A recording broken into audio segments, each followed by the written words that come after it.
కొంతమంది youth social మీడియాలో పోస్టులు పెట్టడము, చిన్న చిన్న వివాదాలని పెద్దగా చేయడం వల్ల కొన్ని ఇష్యూస్ వస్తున్నాయి. అందుకే నేను అందరికీ పెద్దలందరికీ విజ్ఞప్తి చేస్తున్నాను. వారు యువకులందరినీ కూడా కౌన్సిలింగ్ చేసి అదుపులో పెట్టుకోవాలి.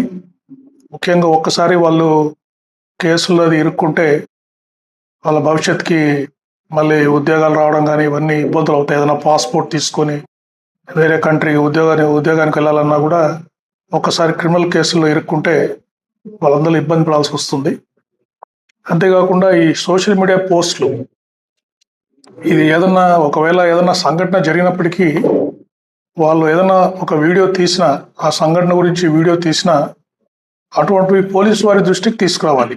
ఇటువంటి సంఘటన జరిగిందని చెప్పేసి ఆ వీడియోని మనము సాక్ష్యంగా వాడుకోవచ్చు. ఎవరైతే ఆ సంఘటన చేశారో వారికి వ్యతిరేకంగా దాన్ని మనము సాక్ష్యం ప్రవేశపెట్టచ్చు. అంతేగాని అటువంటి వీడియోస్ని, ఫొటోస్ని సోషల్ మీడియాలో పోస్ట్ చేయడం వల్ల దాన్ని చాలామంది చూసి ఏదేదో జరిగిందని చెప్పేసి దాని మీద పోస్టులు పెట్టడము, దానివల్ల అనవసరమైన ఆందోళన, ఆవేశాలు వస్తున్నాయి. కాబట్టి నేను విజ్ఞప్తి చేసేది ఏంటంటే, ఈ సోషల్ మీడియాలో పోస్టులు పెట్టేటప్పుడు చాలా జాగ్రత్తగా ఉండాలి. ఫేస్బుక్లో కానీ, ఇన్స్టాగ్రామ్లో కానీ, వాట్సాప్లో కానీ చాలా జాగ్రత్తగా ఉండాలి. అది ఏదన్నా సోషల్ మీడియాలో అటువంటి సంఘటనలు పోస్ట్ చేసి దానివల్ల ఏదన్నా ఇష్యూస్ వస్తే, దానివల్ల టెన్షన్ వస్తే ఆ సోషల్ మీడియా పోస్ట్ పెట్టిన వ్యక్తి మీద కూడా కేసు రిజిస్టర్ చేయడం జరుగుతుంది. దీనికి స్పెషల్గా ఒక డిస్ట్రిక్ట్ పోలీస్ ఆఫీస్లో సెల్ కూడా పెట్టాము. సోషల్ మీడియా సెల్ ఉంది.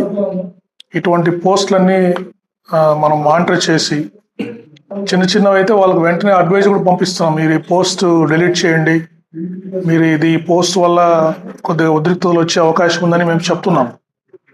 ఒకవేళ వాళ్ళు డిలీట్ చేయకుండా అట్లే కూడా చేస్తే దాని మీద కేసు కట్టి చట్ట ప్రకారం చర్యలు తీసుకోవడం జరుగుతుంది.